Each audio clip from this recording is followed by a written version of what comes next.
चलिए, तो आज हम लोग छत्तीसगढ़ में मराठा शासन को देखने वाले हैं। अब इसको मराठा बोलो या फिर इसको भोसला बोलो, ठीक है। भोसला को ही मराठा कहा जाता था। तो देखिए, अच्छा, इससे पहले हम लोगों ने कलचुरी वंश जब देखा था, तो कलचुरी वंश की कुछ कुछ चीज़ें हैं जिसको यहाँ पर हमको समझना होगा। जैसे कि कलचुरी वंश में हम लोग जो अंतिम शासक देखे थे, ये दो शासक हम लोगों ने देखा था, एक तो रघुनाथ सिंह और उसके बाद मोहन सिंह। तो अंतिम शासक ये मोहन सिंह को हम लोग देखते हैं, कलचुरी वंश के अंतिम शासक। और रघुनाथ सिंह के समय में हम लोगों ने कुछ कुछ चीज़ों में आप लोगों को बताया था कि रघुनाथ सिंह के समय में, मतलब कि रघुनाथ सिंह कौन है, कलचुरी वंश का शासक है। तो कलचुरी वंश के शासक जो कि रतनपुर वाले क्षेत्र में शासन कर रहे हैं, तो इसी के समय में जो भोसला शासक है, ठीक है, ये भोसला शासक रघुजी प्रथम, इस रघुजी प्रथम के सेनापति भास्कर पंत का आक्रमण होता है। ठीक है, देखिए इसको ऐसे समझिए। अगर इसको आप लोगों ने कलचुरी वंश में अच्छे से देखा होगा तो आपको समझ में आ गया होगा, और नहीं तो फिर यहाँ पर समझिए इसको। देखो, ये हमारा भारत है, ये वाले क्षेत्र में हमारा छत्तीसगढ़ है, और कुछ ये वाला क्षेत्र है जहाँ पर ये भोसला शासक शासन कर रहे हैं। ठीक है, ये और नागपुर है, ये नागपुर यहाँ पर, इस नागपुर में रघुजी प्रथम बैठे हुए हैं। जो भोसला शासक है या फिर जो मराठा शासक है रघुजी प्रथम, ये यहाँ पर बैठ करके इस वाले क्षेत्र में शासन कर रहे हैं। और हमारे छत्तीसगढ़ में 1741 के आसपास वाला जो समय है, यहाँ पर कलचुरी शासन कर रहे हैं। कलचुरी शासन कर रहे हैं। कलचुरी वंश में एक शासक हैं रघुजी, सॉरी रघुजी नहीं, रघुनाथ सिंह, रघुनाथ सिंह। ठीक है, ये ऐसे। तो कलचुरी वंश के जो रघुनाथ सिंह हैं वो रतनपुर वाले क्षेत्र में इस प्रकार शासन कर रहे हैं। और यहाँ पर रघुजी प्रथम जो कि मराठा हैं, ठीक है, इधर का ये कलचुरी वंश है, ये कलचुरी है, और ये मराठा वाला क्षेत्र है, मतलब कि भोसला शासक वहाँ पर शासन कर रहे हैं। तो अब ये जो भोसला शासक हैं, भोसला शासक रघुजी प्रथम, इस रघुजी प्रथम के एक सेनापति का नाम भास्कर पंत, ठीक है, सेनापति का नाम है भास्कर पंत है। तो ये जो भास्कर पंत है, ये इस प्रकार से उड़ीसा की ओर विजय अभियान के लिए निकलते हैं, मतलब उड़ीसा की ओर इस प्रकार से ये उधर के जो शासक होंगे उनको हराने के लिए, पराजित करने के लिए आगे निकलते हैं ये। लेकिन बीच में हमारा जब छत्तीसगढ़ आता है, तो छत्तीसगढ़ में देखते हैं कि कलचुरी वंश के जो शासक हैं रघुनाथ सिंह, ये शासन कर रहे हैं। तो अब ये मतलब वहाँ पर देखते हैं, और ये बहुत कमज़ोर शासक थे, मतलब कि जो रघुनाथ सिंह है वो बहुत दुर्बल हो चुके थे, बूढ़े हो चुके थे, मतलब कि युद्ध करने में सक्षम नहीं थे वो। तो वो देखते हैं जो भास्कर पंत है वो, तो ये भास्कर पंत क्या करते हैं कि आक्रमण कर देते हैं इनके ऊपर। मतलब रघुनाथ सिंह का जो साम्राज्य है, रतनपुर वाला जो क्षेत्र है हमारे छत्तीसगढ़ में, वहाँ पर आक्रमण कर देंगे। और रघुनाथ सिंह क्या है, बहुत दुर्बल हो चुके हैं, बूढ़े हो चुके हैं, तो ये युद्ध करने में समर्थ नहीं रहते हैं। तो इस वजह से ये अपने आप को आत्मसमर्पण कर देते हैं। ठीक है, ये आत्मसमर्पण कर देते हैं। और ये जो भी घटना भी हम लोगों ने देखा है, कब की है, 1741 की बात है। तो हम लोगों ने क्या समझा कि 1741 में भोसला शासक रघुजी प्रथम के सेनापति भास्कर पंत का रतनपुर पर आक्रमण होता है। ठीक है, रतनपुर पर रघुनाथ सिंह के ऊपर आक्रमण होता है, और रघुनाथ सिंह आत्मसमर्पण कर देते हैं। और उसके बाद ये जो भास्कर पंत है, अब देखो इनके बीच में तो युद्ध हुआ नहीं, बहुत आसानी से यहाँ पर जो रघुनाथ सिंह है वो क्या कर दिए, आत्मसमर्पण कर दिए। तो इस वजह से जो भास्कर पंत है वो रघुनाथ सिंह को ही यहाँ पर बिठा देते हैं, मतलब रतनपुर वाले क्षेत्र में इन्हीं को बिठा देते हैं कि जब तक हम वापस नहीं आ जाते हैं, या फिर जब तक हमारा प्रतिनिधि कोई और नहीं आ जाता है, तब तक आप शासन करते रहिए, ऐसे बोल करके रघुनाथ सिंह को यहाँ पर बिठा देते हैं। मतलब कि रतनपुर वाले क्षेत्र में रघुनाथ सिंह अभी भी शासन करते रहेंगे। और ये 1741 से लेकर के 1745 तक ये और शासन करते हैं, है ना। इससे पहले भी ये शासन किए थे, 1740 से पहले वो शासन करते आ रहे थे। लेकिन 1741 में आक्रमण होने के बाद भी, है ना, आक्रमण होने के बाद 1745 तक ये और शासन करते रहते हैं। कौन? रघुनाथ सिंह। इसके बाद रघुनाथ सिंह के शासन प्रशासन से ये जो भी है, ये जो मतलब भोसला शासक रघुजी प्रथम, ये खुश नहीं रहते हैं। फिर कुछ समय बाद मतलब कि 1745 में, ठीक है, 1745 में मोहन सिंह को इस रतनपुर वाले क्षेत्र में शासन करने के लिए बिठा देते हैं। मतलब कि वहाँ पर ये छत्तीसगढ़ में शासन करने के लिए किसको बिठा दिया जाएगा? मोहन सिंह को बिठा दिया जाएगा। और ये मोहन सिंह होता है, ये भी होता है कलचुरी वंश के ही वंशज, मतलब कलचुरी वंश के ही एक शासक होते हैं जो कि मोहन सिंह हैं। मतलब कि देखो ये रघुनाथ सिंह, मोहन सिंह, ये कलचुरी वंश के ही होते हैं, लेकिन ये किसके अधीन रह के शासन कर रहे हैं? इनके अधीन रह के शासन कर रहे हैं। भोसला शासक रघुजी प्रथम के अधीन रह करके शासन ये लोग करते हैं। तो 1745 से लेकर के 1757 तक ये मोहन सिंह भी शासन करते हैं हमारे छत्तीसगढ़ में, लेकिन ये किनके अधीन है? मराठों के अधीन है। मराठों के या फिर भोसला शासक रघुजी प्रथम के अधीन रह करके ये लोग शासन करते हैं। ठीक है, तो ये तो हुआ। तो इसी को हम लोग क्या जानते हैं कि अप्रत्यक्ष रूप से मराठा शासन बोलते हैं। ठीक है, अप्रत्यक्ष मराठा शासन बोलते हैं 1741 से लेकर के 1757 तक का, जिसमें एक तो रघुनाथ सिंह शासन किए हैं, ठीक है, इतने से इतने समय तक, और इसके बाद मोहन सिंह शासन किए हैं इतने से इतने समय तक। ठीक है, ये दो चीज़ देखें, अप्रत्यक्ष मराठा शासन छत्तीसगढ़ में। ठीक है, तो इस प्रकार से ये हुआ। अब इसके बाद कुछ समय बाद ये जो रघुजी प्रथम थे, ठीक है, रघुजी प्रथम, ये रघुजी प्रथम की मृत्यु हो जाती है 14 फरवरी 1755 में। देखो यहां पर एक चीज और समझ रहे हैं आपको, ये जो शासन कर रहे हैं ना मोहन सिंह, ये शासन लंबे समय तक आगे करते रहेंगे ना। यहाँ मृत्यु देखेंगे ध्यान से यहाँ पर, तो 1755 में इनकी मृत्यु हो जाती है। ठीक है, उसके बीच की जो घटना है यहाँ पर हम लोग कुछ समझने वाले हैं। ठीक है, देखेंगे यहाँ पर बीच की जो घटना है यहाँ पर आपको क्लियर हो जाएगा। तो देखो ये जब रघुजी प्रथम है, ठीक है, जो रघुजी प्रथम है इसकी मृत्यु हो जाती है 1755 में, 14 फरवरी 1755 में जब इसकी मृत्यु हो जाती है। मृत्यु के पश्चात जो नागपुर का जो साम्राज्य है, इस प्रकार से नागपुर का जो साम्राज्य है, जिसके अंतर्गत हमारा छत्तीसगढ़ भी आ चुका है, इस प्रकार से इसके अंतर्गत क्या छत्तीसगढ़ भी आ चुका है। अब देखो मैं सिर्फ इसको नागपुर बोल रहा हूँ ना, लेकिन नागपुर के साथ ही साथ यहाँ पर ये नागपुर में और अलग अलग क्षेत्र जुड़ा हुआ है। एक तो स्वयं नागपुर है, यहाँ पर इधर बरार है, फिर चांदा है, फिर ये छत्तीसगढ़ है। तो इस प्रकार से 4 क्षेत्र होते हैं जो कि इस भोसला शासकों के अंतर्गत आता था। तो ये जो क्षेत्र होता है इनमें बंटवारा होगा। जब रघुजी प्रथम की मृत्यु हो जाएगी तो रघुजी प्रथम के जो पुत्र होंगे, 4 पुत्र होते हैं, तो उन चारों पुत्रों में इनका जो साम्राज्य है, रघुजी प्रथम का जो साम्राज्य है, मतलब ये जो पूरा साम्राज्य है, इनका बंटवारा होगा। तो इनका जब बंटवारा होता है तो इसको 4 हिस्सों में बांटेंगे, जिसमें एक हिस्सा नागपुर वाला क्षेत्र, एक हिस्सा चांदा वाला क्षेत्र है, एक बरार वाला क्षेत्र और एक छत्तीसगढ़ वाला क्षेत्र। तो ये जो छत्तीसगढ़ वाला क्षेत्र होता है, ये जो छत्तीसगढ़ वाला क्षेत्र है, हमको इसी को पढ़ना है ना। इसी से हमारा अब जो भी आगे कॉन्सेप्चुअल जो भी चीज़ें बनेंगी वो सब इसी से बनेगा। मतलब जो भी एग्जाम में क्वेश्चन वगैरह बनते हैं सब यहीं से बनता है। बाकी इधर नागपुर, चंदा, बरार ये सबको छोड़ देना है। ठीक है, तो छत्तीसगढ़ वाला जो क्षेत्र होता है वो प्राप्त होता है बिंबाजी भोसले को। ठीक है, रघुजी प्रथम के ही पुत्र होते हैं कौन? बिंबाजी भोसले। तो बिंबाजी भोसले को छत्तीसगढ़ वाला क्षेत्र प्राप्त हो गया। ठीक है, ये वाला क्षेत्र किसको प्राप्त होता है? बिंबाजी भोसले को प्राप्त हो जाएगा। तो बिंबाजी भोसले को तो हालांकि ये प्राप्त हो जाता है 1757 के आसपास। ठीक है, 1757 के आसपास बिंबाजी भोसले को प्राप्त हो जाता है, लेकिन ये शासन करने के लिए आते हैं 1758 में। ठीक है, 1758 में बिंबाजी भोसले हमारे छत्तीसगढ़ में सत्ता को संभालने के लिए आते हैं। मतलब सत्ता को संभालते हैं कब? 1758 में। और 1758 से पहले, ठीक है, 1758 से पहले कौन संभाल रहे हैं? यहाँ पर मोहन सिंह संभाल रहे हैं। ठीक है, देखो ये 1745 से लेकर 1757 तक का जो समय है इसमें मोहन सिंह संभाल रहे थे। फिर यहाँ पर 58 में आकर के बिंबाजी भोसले ने छत्तीसगढ़ का सत्ता को संभालना प्रारंभ किया। बीच में जो 1-2 साल के यहाँ पर डिफरेंस हमको देखने को मिलता है ना, ये डिफरेंस इसलिए होता है क्योंकि जब बिंबाजी भोसले को ये वाला छत्तीसगढ़ वाला क्षेत्र जब प्राप्त होता है, छत्तीसगढ़ वाले क्षेत्र में जब शासन करना शुरू करने के लिए आते हैं, तो यहाँ पर मोहन सिंह का विरोध होना शुरू हो जाता है, क्योंकि मोहन सिंह यहाँ पर शासन कर रहे हैं। ठीक है, छत्तीसगढ़ वाले क्षेत्र में शासन कर, हालांकि मराठों के अधीन है, लेकिन मराठों के अधीन रहकर भी शासन करे, लेकिन अपने राजपाट को अच्छे से यहाँ पर मोहन सिंह संभाल रहे हैं, मतलब अपने स्वयं एक शासक की तरह वहाँ पर शासन कर रहे हैं। तो इसलिए मोहन सिंह क्या करता है? विरोध करना शुरू कर देता है बिंबाजी का। ठीक है, उसको कि प्रशासन को मैं स्वयं संभालूंगा ऐसा बोलकर इनका जो भी विरोध होता है बोल दो।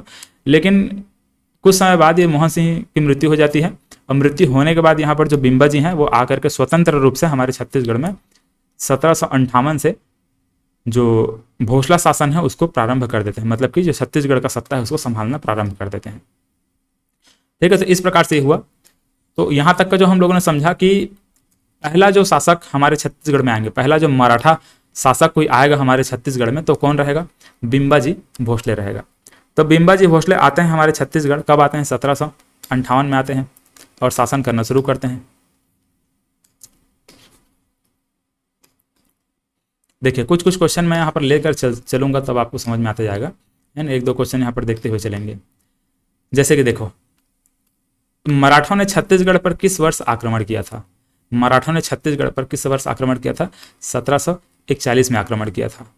ठीक है, भास्कर पंत का आक्रमण हुआ था। रघुजी प्रथम का जो सेनापति था भास्कर पंत, तो उड़ीसा अभियान के समय हमारे छत्तीसगढ़ में रुक करके आक्रमण करते हैं रतनपुर वाले क्षेत्र में।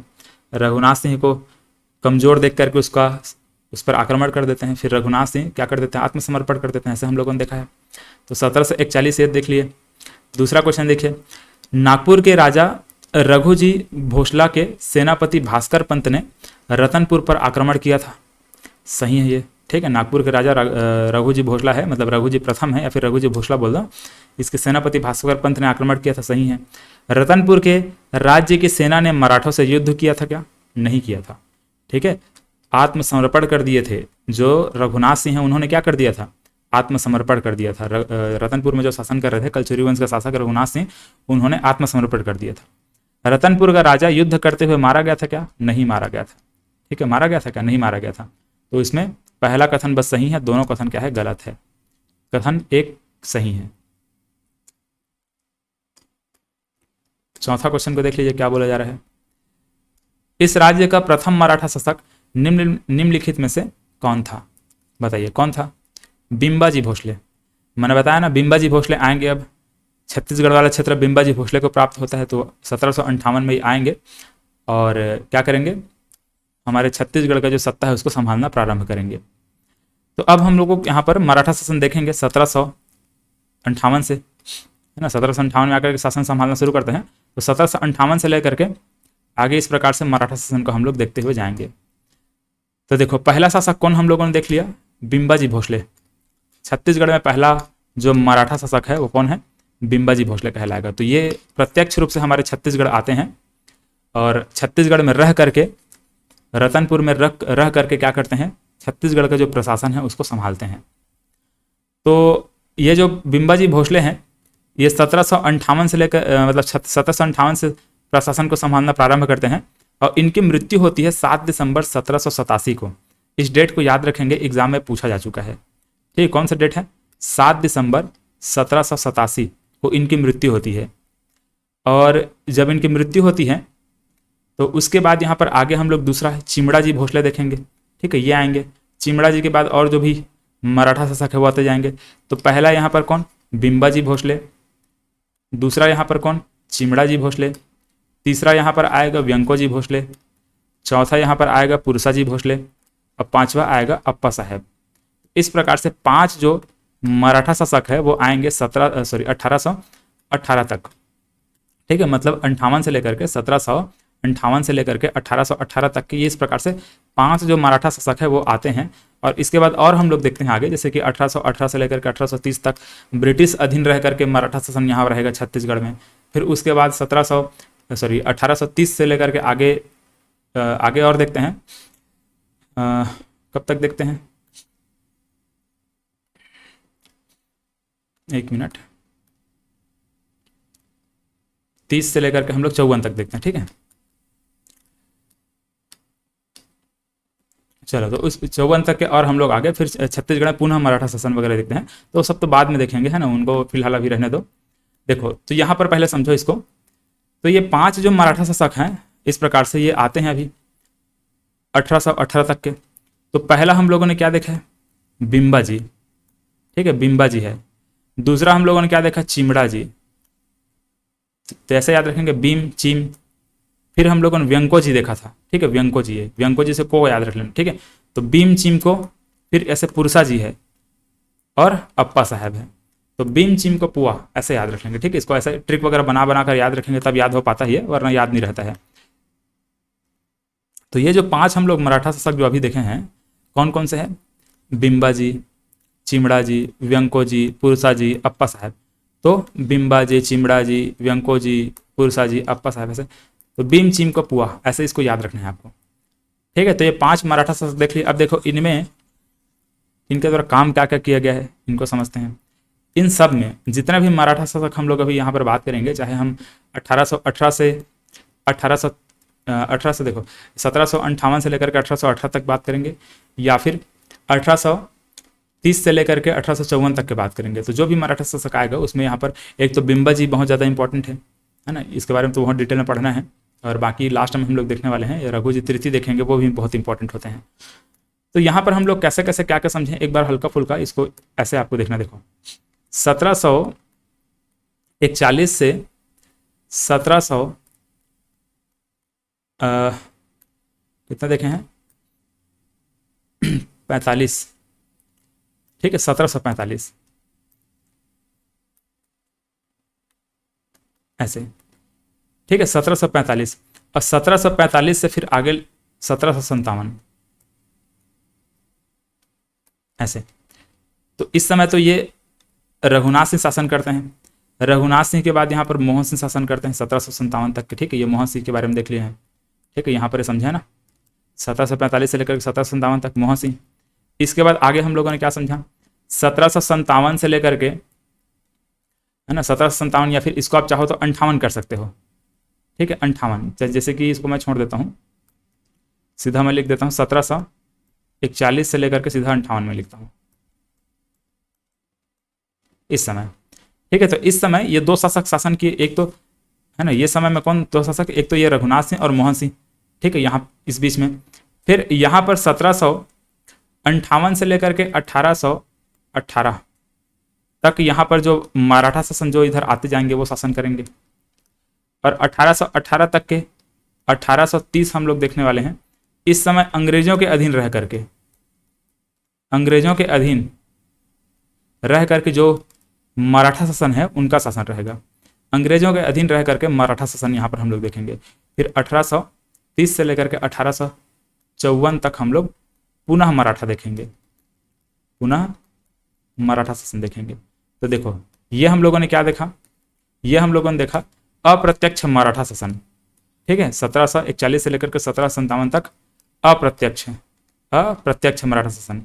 फिर यहाँ पर क्या देखते हैं 1818 तक मराठा स्वयं आकर के शासन करते हैं, लेकिन बाद में सूबेदारी व्यवस्था शुरू हो जाएगा। यहाँ पर देखेंगे आगे सूबेदारी व्यवस्था शुरू हो जाता है यहाँ पर।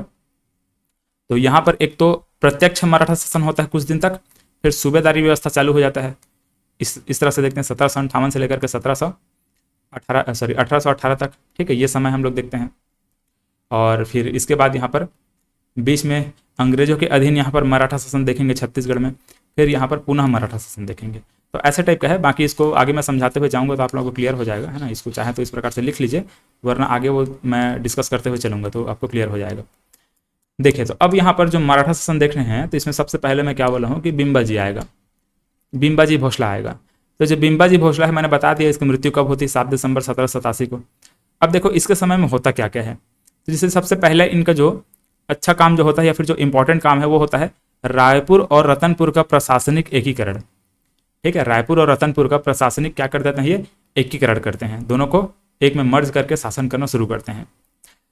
रतनपुर में राम टेकरी मंदिर का निर्माण करवाते हैं, खंडोबा मंदिर का निर्माण करते हैं, और 2-3 मंदिर हैं उनका भी निर्माण इनके द्वारा कराया जाता है। तो खंडोबा मंदिर, राम टेकरी मंदिर, ये दोनों इंपॉर्टेंट है। बाकी 1-2 मंदिर और हैं उनको मैंने यहाँ पर नहीं लिखा है, ठीक है, बस इतना याद रखो काफ़ी है। राम टेकरी मंदिर एग्जाम में पूछा जा चुका है, ठीक है, एक तो ये एग्जाम में पूछा जा चुका है, ये वाला पॉइंट भी एग्जाम में पूछा जा चुका है, बहुत इंपॉर्टेंट है, ध्यान में रखेंगे। ये दोनों पॉइंट क्या है, बहुत ज़्यादा इंपॉर्टेंट है। इसके बाद यहाँ पर कोरबा जमींदारी के बारे में अभी अभी पूछा गया था, 2023 या 22 का क्वेश्चन है ये। कोरबा जमींदारी को जब्त कर ली, इस प्रकार से क्वेश्चन पूछा गया था। राजनांदगांव और खुज्जी नामक 2 जमींदारियां इन्होंने प्रारंभ की, ठीक है। इन दोनों को बाद में देखते हैं, पहले इसको देखें। मोहम्मद खान तरान को सैन्य सेवा के बदले मदनगढ़ किले के 5 स्थान भेंट दे दिए। देखो ये मोहम्मद खान जो तरान था ये सैन्य सहायता करते थे बिंबाजी भोसले का, ठीक है, बिंबाजी भोसले को सैनिक सहयोग करते थे, सैन्य सहायता किया करते थे। तो उससे खुश होकर के ये जो बिंबाजी भोसले हैं उन्होंने मोहम्मद खान तरान को मदनगढ़ किले वाले क्षेत्र का 5 स्थानों को भेंट दे दिए। अब मदनगढ़ किले मतलब कि जो जांजगीर चांपा वाला क्षेत्र है ना, उसी जांजगीर चांपा वाले क्षेत्र को ही मदनगढ़ के नाम से जाना जाता था। तो वहाँ पर जो मदनगढ़ किले के आसपास में जो 5 ऐसे जगह हैं जिनको इन्होंने दान में दे दिए थे। किसको दान में मिला था, ये मोहम्मद खान तरान को। क्यों मिला था, क्योंकि ये सैन्य सहायता करते थे, सैन्य सेवा किया करते थे, सैन्य सहायता करते थे बिंबाजी भोसले का। कहीं पर अगर युद्ध वगैरह कहीं पर लड़ना है, किसी पर आक्रमण करना है या फिर और जो भी चीज़ें हैं, तो उन सब में सैन्य सहायता प्राप्त करते, मतलब सैन्य सहायता दिया करते थे। किनको दिया करते थे? बिम्बाजी भोसले को। कौन देते थे? मोहम्मद खान तरान देते थे। तो इसी वजह से मदनगढ़ किले के 5 स्थानों को याद रखने की जरूरत नहीं है, बस इतना याद रखें। एग्जाम में ऐसे ही पूछा गया, ऐसे ही याद रखेंगे, सबको रटते हुए नहीं रखना है आपको। तो ये हमको समझ में आ गया, ठीक है। रतनपुर में राम टेकरी मंदिर खंडवा महल का निर्माण करवाया था, ये भी समझ में आ गया। रायपुर और रतनपुर का प्रशासनिक एकीकरण कर दिया, ये भी हमको समझ में आ गया। राजनांदगांव तथा खुज्जी नामक 2 जमींदारियां इन्होंने प्रारंभ किए, ठीक है। तो ये राजनांदगांव और खुज्जी नामक 2 इन्होंने जमींदारियां इन्होंने प्रारंभ किया था, ठीक है, इसको भी याद रखेंगे। कोरबा का जो जमींदार था, कोरबा के जमींदार का विरोध होना शुरू हो गया था। मतलब कोरबा का जो जमींदार था वो कर मतलब जो टैक्स है वो नहीं पटाता था। बिम्बाजी भोसले टैक्स वसूलने के लिए जाते थे जमींदार के पास, किसके पास? कोरबा के जमींदार के पास जाते थे, तो टैक्स ये नहीं पटाया करते थे, टैक्स देने के लिए हमेशा मना करते थे। इसी वजह से इन्होंने इनकी जमींदारी को जब्त कर लिया, ठीक है। बिम्बाजी भोसले ने क्या किया? कोरबा के जमींदार की जमींदारी को इन्होंने जब्त कर लिया था। तो इसको भी याद रखेंगे, एग्जाम में ये पूछा गया है। कोरबा के जमींदारी को इन्होंने जब्त कर लिया था। किसने जब्त किया? बिम्बाजी भोसले ने किया। अब बिम्बाजी भोसले की 3 पत्नियां थी, एक तो आनंदीबाई थी, एक उमाबाई थी और एक रमाबाई थी। ये आनंदीबाई बहुत इंपॉर्टेंट है, आगे हम लोग देखेंगे। जब ये जो बिम्बाजी भोसले हैं इनकी मृत्यु हो जाती है 7 दिसंबर 1787 को, तो यहाँ पर जो आनंदीबाई होती हैं वो प्रशासन को संभालने में बहुत ज़्यादा सहयोग करती हैं।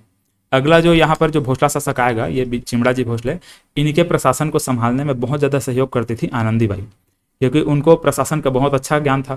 छत्तीसगढ़ में रह करके लोग शासन कर रहे थे, चाहे बिम्बाजी बोलो या फिर आनंदीबाई बोलो, ये दोनों, और यहाँ पर उमा रमा, ये सब भी छत्तीसगढ़ में ही रह करके शासन कर रहे थे।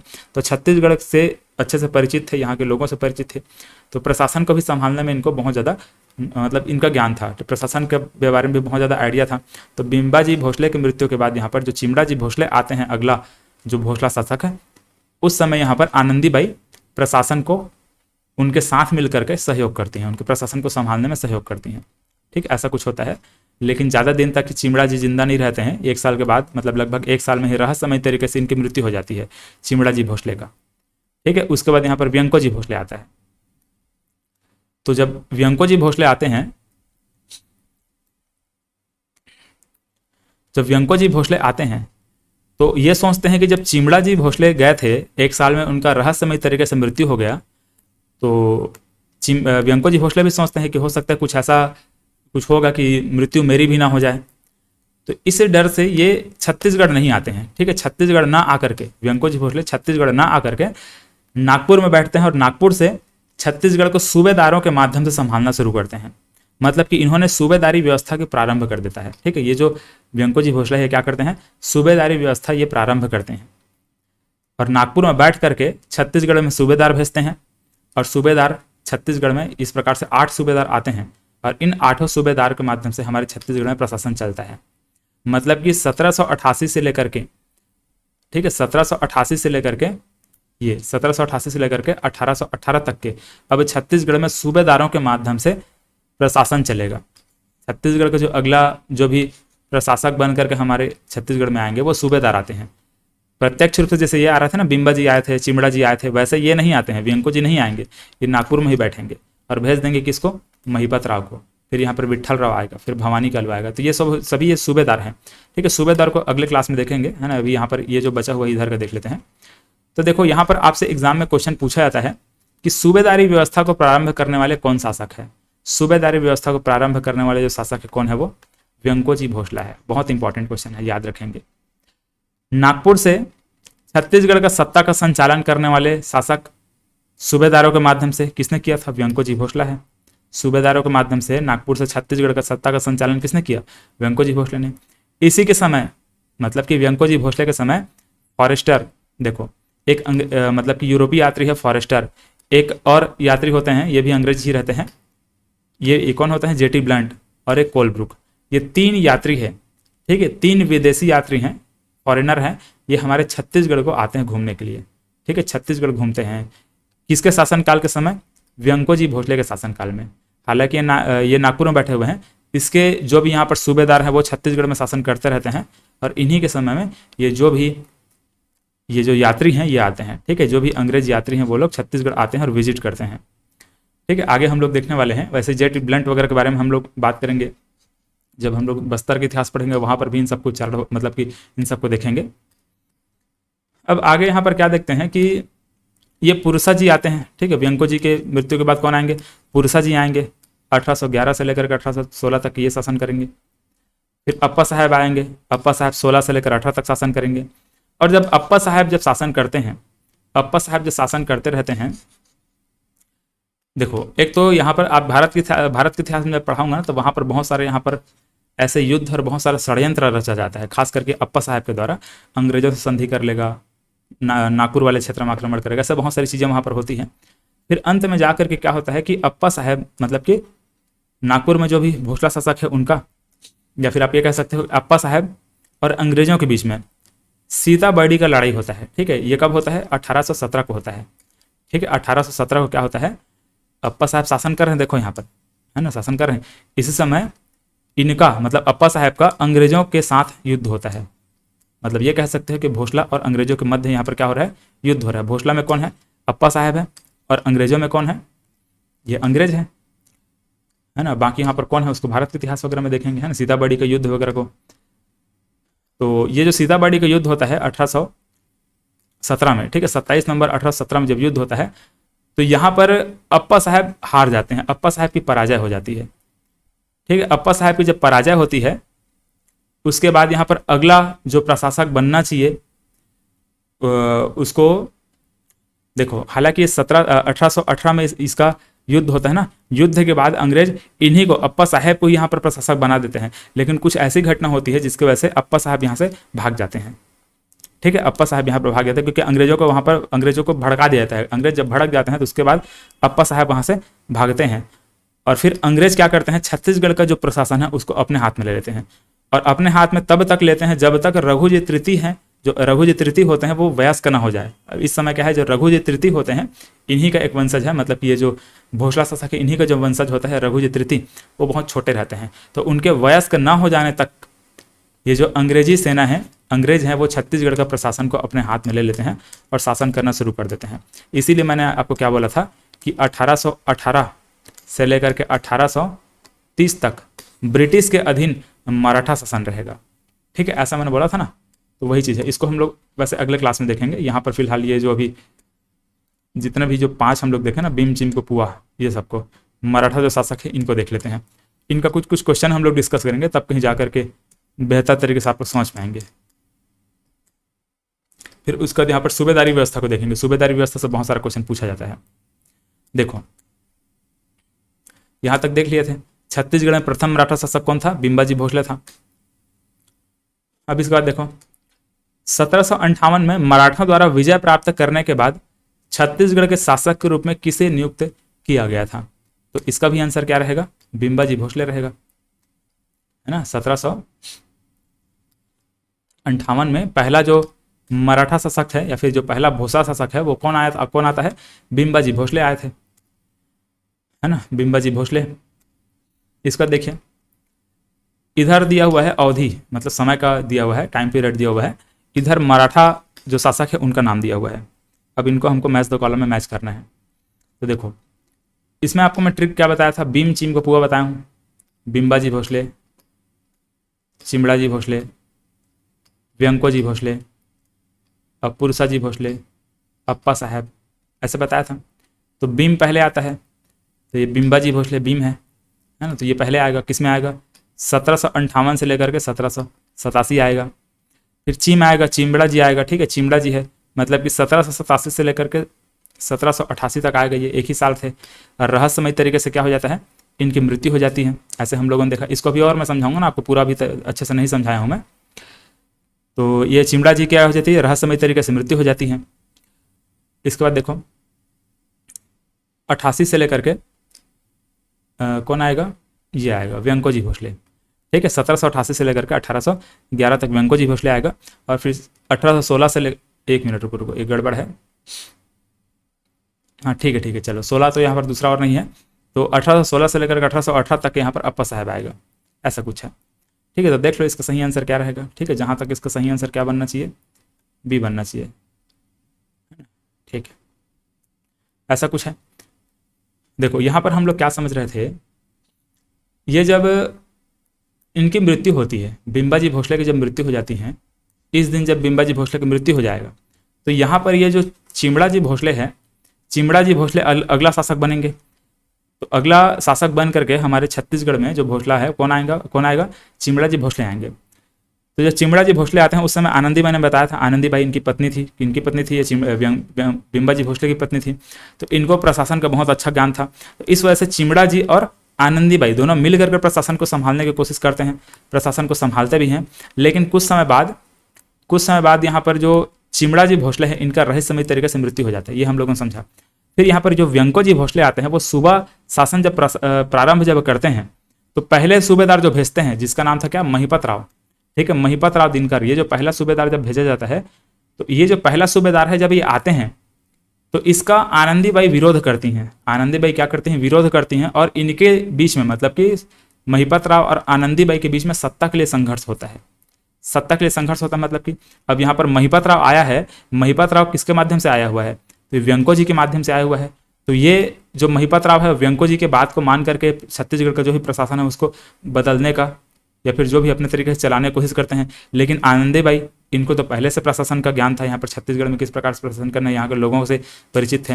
तो इस वजह से आनंदीबाई चाहती हैं कि प्रशासन को मैं संभालूं और महिपत राव यहाँ पर आकर के प्रशासन को यहाँ पर संभालने की कोशिश करते हैं। इस वजह से दोनों के बीच में क्या हो जाता है? सत्ता के लिए संघर्ष हो जाता है। और कुछ समय बाद आनंदीबाई की मृत्यु हो जाती है। देखो तो यहाँ पर क्या हो रहा है? एक तो चिमड़ा जी भी, पहले तो बिंबाजी भोसले की मृत्यु हो गई, फिर यहाँ पर चिमड़ा जी की मृत्यु हो जाती है, फिर यहाँ पर आनंदीबाई भी मर जाती है, मतलब इनकी भी मृत्यु हो जाती है। फिर यहाँ पर ये व्यंको जी ये जो भोसले हैं ये तो है नागपुर में बैठे हुए, ये नागपुर में बैठ करके यहाँ पर छत्तीसगढ़ में जो भी सूबेदार हैं उनको नियुक्त कर करके इस प्रकार से प्रशासन को संभाल रहे हैं। ठीक है, तो अगला हम लोग सूबेदारी व्यवस्था को देखेंगे, लेकिन यहाँ पर और कुछ क्वेश्चन है उसको देख लो। ये तो समझ में आ गया होगा कब से कब तक कौन कौन से शासक थे, उसको हम लोगों ने देख लिया। देखो यहाँ पर मैंने आपको शासकों का समय सबका लिखा है कि नहीं लिखा है? हाँ, हालांकि मैंने लिखा हुआ है, लेकिन अगर नहीं भी लिखा रहेगा फिर भी आप बना सकते हैं। उसको क्रम को याद रखेंगे। ठीक है, क्रम को बिम चिम को पुआ ऐसे जो ट्रिक मैं बताया हूँ ना उसको याद रखेंगे। तो ट्रिक याद रहेगा तो आसानी से आप लोग बना सकते हैं। चलो, तो ये क्वेश्चन हो गया 42वां नंबर का, है ना। क्वेश्चन आगे पीछे है 1 2 3 4, आप लोग ऐसा काउंट मत करिएगा। क्वेश्चन ऊपर नीचे आगे पीछे कहीं भी डल गया है, और वैसे डाला गया है क्योंकि टॉपिक वाइज मुझे समझाना था इसलिए। अगला देखिए यहाँ पर, कौन सा कार्य इस राज्य के प्रथम मराठा शासक बिंबाजी भोसले से संबंधित नहीं है? अच्छा, इसमें एक चीज मैं समझाना आपको भूल गया हूँ। जैसे कि देखो, ये जो बिंबाजी भोसले हैं ना, इन्होंने ये सब तो काम किया था। इन सब कामों के अलावा एक काम इनके द्वारा और आप चाहें तो लिख सकते हैं। इन्होंने परगना पद्धति है उसको प्रारंभ किया था। हालांकि वो परगना पद्धति जो इन्होंने प्रारंभ किया था वो उतना सक्सेसफुल नहीं था। आगे यहाँ पर जब विट्ठल राव आएंगे तो इनके द्वारा परगना पद्धति लागू किया जाएगा। लेकिन यहाँ पर इस क्वेश्चन के अकॉर्डिंग अगर हम बात करेंगे, ये क्वेश्चन के अकॉर्डिंग, तो यहाँ पर परगना पद्धति प्रारंभ करने वाले जो शासक हैं वो बिंबाजी भोसले था। ठीक है, पर देखो यहाँ पर फिलहाल क्वेश्चन को देखो, इसमें क्या पूछा गया है? बिंबाजी भोसले संबंधित नहीं पूछा गया है ना, तो इसमें नहीं पूछा गया है तो इसका आंसर क्या रहेगा? देखो, हमको गलत कथन को चुनना पड़ेगा। मतलब परगना पद्धति प्रारंभ किसने किया था? बिंबाजी भोसले ने प्रारंभ किया था, तो ये तो नहीं हो सकता। ठीक है, ये सही कथन है। इसको देखिए, रतनपुर एवं रायपुर का प्रशासनिक एकीकरण किया गया था क्या? हाँ, ये तो किया गया था, बिंबाजी भोसले ने किया था। रतनपुर में राम टेकरी मंदिर का निर्माण इन्होंने किया था क्या? हाँ, ये भी किया था। तो ये भी सही है, ये भी सही है, ये भी सही। मतलब गलत कथन कौन सा? ये वाला कथन है। मतलब कि हमको आंसर किसको लेना पड़ेगा? इसको लेना पड़ेगा। सूबेदारी व्यवस्था को सूत्रपात किसने किया था? सूबेदारी व्यवस्था को सूत्रपात किया था व्यंको जी भोसले ने। ठीक है, व्यंको जी भोसले द्वारा सूबेदारी व्यवस्था का प्रारंभ किया गया था। देखो, सूबेदारी व्यवस्था, ठीक है, व्यंको जी भोसले ने किया था। जबकि हमको पूछा गया था चिमड़ा जी भोसले के बारे में, जैसे सॉरी चिमड़ा नहीं, बिंबाजी भोसले के बारे में पूछा गया था। तो बिंबाजी भोसले का ये सभी काम है, बाकी ये वाला काम नहीं है। ये किसका है? व्यंको जी भोसले का है। मराठा शासक बिंबाजी की पत्नी का नाम क्या था? आनंदीबाई। ठीक है, मैंने समझा दिया है आप लोगों को, आनंदीबाई था इसका पति का नाम। 31वां देखिए, छत्तीसगढ़ के शासक बिंबाजी भोसले की मृत्यु कब हुई? ठीक है, ये पूछा गया था ना एग्जाम, मैंने बोला था ना पहले भी आपको, 7 दिसंबर 1787 को इस दिन बिंबाजी भोसले की मृत्यु हुई थी। और फिर उसके बाद चिमड़ा जी भोसले आते हैं और आनंदीबाई के साथ मिल करके प्रशासन को संभालते हैं। बिंबाजी के संदर्भ में निम्नलिखित में से सही कथन को चुनिए। बिंबाजी छत्तीसगढ़ से प्राप्त भू राजस्व का कोई हिस्सा नागपुर को नहीं भेजते थे। ये कथन सही है। जब ये छत्तीसगढ़ में शासन कर रहे थे बिम्बाजी भोसले, तो छत्तीसगढ़ में प्रत्यक्ष रूप से शासन कर रहे हैं, इनको नागपुर से कोई लेना देना नहीं था। तो इस कंडीशन में नागपुर क्यों भेजेंगे पैसा? राजस्व जो प्राप्त होगा नागपुर क्यों भेजेंगे? नागपुर नहीं भेजते थे। छत्तीसगढ़ में जो भी राजस्व प्राप्त होता था छत्तीसगढ़ में ही लगा दिया करते थे वो, ठीक है, या फिर अपने राजपाट में लगाते थे, अपना खुद का साम्राज्य मतलब प्रशासन को संभाला करते थे। दूसरा ऑप्शन देखो क्या है, बिम्बाजी ने छत्तीसगढ़ में कमाविजदारों की नियुक्ति की? नहीं, इन्होंने कमाविजदारों की नियुक्ति नहीं की थी, ठीक है। तो ये गलत कथन रहेगा, सिर्फ 2 क्या रहेगा इसका गलत है। कमाविजदार क्या होता है आगे हम लोग देखेंगे, परगना पद्धति वगैरह जब देखेंगे ना, तो परगने के जो प्रमुख होता है उसको कमाविजदार बोलते हैं, ऐसे हम लोग आगे पढ़ेंगे। देखो अगला क्वेश्चन क्या बोला जा रहा है, इनमें से किस भोसला शासक के शासनकाल में इस राज्य में सूबा व्यवस्था लागू की गई? सूबा शासन किसके समय में प्रारंभ किया गया था? तो हम देख चुके हैं व्यंकोजी भोसले, ठीक है। व्यंकोजी भोसले के शासनकाल में क्या हुआ था, सूबा जो व्यवस्था है वो शासन शुरू किया गया था, सूबेदारी व्यवस्था। और 8 सूबेदार आए थे हमारे छत्तीसगढ़ में शासन करने के लिए। मराठा काल में एकमात्र जगह जहां की जमींदारी जब्त की गई थी, मैंने समझा दिया है, कौन सा है, कोरबा जमींदारी। कोरबा जमींदारी को जब्त कर दिया गया था, किसके द्वारा किया गया था? इस प्रकार से यहाँ पर बिम्बाजी भोसले के द्वारा किया गया था, ठीक है। बिम्बाजी भोसले ने क्या किया था, कोरबा जमींदारी को जब्त कर लिया था, ठीक है। अब इसके बाद आगे हम लोग ये है सूबेदारी व्यवस्था, इसको देखेंगे, ठीक है। सूबेदारी व्यवस्था के बारे में बात करेंगे। चलिए तो इसको अगले क्लास में देखेंगे, है ना। इसको एक बार हल्का सा मैं रिवाइज करवाता हूँ आपको कि क्या क्या पढ़े हैं, बाकी ये तो कंप्लीट हो गया। देखिए तो यहाँ पर हम लोगों ने क्या देखा कि 1741 में रघुजी प्रथम के जो सेनापति थे भास्कर पंत, उसका आक्रमण होता है। आक्रमण होने के बाद यहाँ पर रघुनाथ सिंह आत्मसमर्पण कर देते हैं। हमारे छत्तीसगढ़ का जो कलचुरी वंश का शासक है रघुनाथ सिंह, वो आत्मसमर्पण कर देंगे। और उसके बाद पुनः ये जो भास्कर पंत है वो 1741 से 1745 तक के लिए सौंप करके चले जाते हैं, किसको, रघुनाथ सिंह को। मतलब कि सौंप कर नहीं जाते हैं इस समय के लिए, बाकी ये छोड़ कर चले जाते हैं, प्रशासन इन्हीं को पकड़ा देते हैं। मतलब कि मराठों के अधीन रह करके यहाँ पर रघुनाथ सिंह शासन करते रहेंगे। फिर यहाँ पर 1745 से लेकर 1757 तक मोहन सिंह शासन करेंगे, ठीक है। मोहन सिंह शासन करते हैं। फिर ये जो अप्रत्यक्ष हम लोगों ने, मतलब यही 2 नाम हम लोगों ने देखा। फिर यहाँ पर 55 में रघुजी प्रथम की मृत्यु हो जाती है। मृत्यु होने के बाद जो नागपुर का जो साम्राज्य है उसको 4 भागों में बांट देते हैं। 4 भागों में बढ़ता है, जिसमें से छत्तीसगढ़ वाला जो क्षेत्र होता है उसको बिम्बाजी को प्राप्त होता है। तो बिम्बाजी हमारे छत्तीसगढ़ में कब आते हैं, 1758 के आते हैं और छत्तीसगढ़ का सत्ता को संभालना शुरू कर देते हैं। छत्तीसगढ़ का सत्ता संभालना शुरू करेंगे और 7 दिसंबर 1787 की उनकी मृत्यु हो जाती है। बिम्बाजी भोसले ने तरान खान को सैन्य सहायता के बदले मदनगढ़ का 5 क्षेत्र गिफ्ट में दे दिया, दान दे दिया। रतनपुर में राम टेकरी मंदिर, घंडोबा महल, इन सब का निर्माण करवाया। रायपुर और रतनपुर का जो प्रशासनिक है, मतलब प्रशासनिक एकीकरण इन्होंने करवाया। राजनांदगांव तथा खुज्जी के 2 जमींदारियां इन्होंने प्रारंभ की। कोरबा की जमींदारी इन्होंने जब्त कर ली। इनकी पत्नी आनंदीबाई और उमाबाई और रमाबाई। आगे यहाँ पर चिमड़ा जी के बारे में हम लोगों ने बात किया। चिमड़ा जी आए किसके बाद, बिम्बाजी के बाद। व्यंको जी आए, चिमड़ा जी की 1 साल के अंदर मृत्यु हो जाती है। फिर यहाँ पर व्यंको जी आए। व्यंको जी क्या करते हैं, सूबेदारी व्यवस्था प्रारंभ कर देते हैं। नागपुर में रह करके सत्ता का संचालन करते हैं, मतलब छत्तीसगढ़ की सत्ता का संचालन नागपुर में बैठकर करते हैं। कौन, Vyanko ji Bhosale. Forrester, J T Bland, Colebrooke, ये सभी आते हैं इसी के शासनकाल में। आगे हम लोग यहाँ पर भी देखने वाले हैं। पुरसा जी फिर इसके बाद आते हैं, व्यंको जी के बाद पुरसा जी, फिर यहाँ पर अप्पा जी, मतलब अप्पा साहब और अंग्रेजों के बीच में सीताबड़ी का युद्ध होता है। और फिर हमारा जो छत्तीसगढ़ है वो 1818 से अंग्रेजों के अधीन चला जाता है। सर्वप्रथम हमारे छत्तीसगढ़ अंग्रेजों के अधीन कब गया था पूछा जाएगा, तो 1818 याद रखेंगे। चलिए अगले क्लास में यहाँ पर सूबेदारी व्यवस्था को देखेंगे और जो इसका क्वेश्चन है उसको भी डिस्कस करेंगे। धन्यवाद।